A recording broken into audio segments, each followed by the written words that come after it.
බදුල්ල සිට නානුවේ දක්වා දුම්රිය දහවනය අද සිට යළි ආරම්භ කෙරුණා.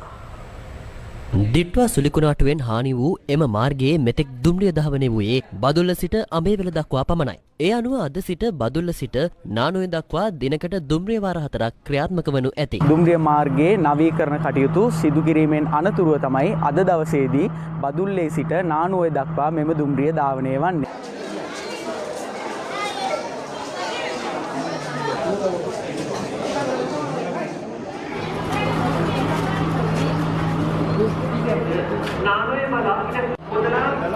මේ වගේ මගේ ජනතාවට යන්න ඉඩ දුන්න එක හරි සෙතක් කියලා මම විශ්වාස කරනවා. මම අගය කොට සලකනවා.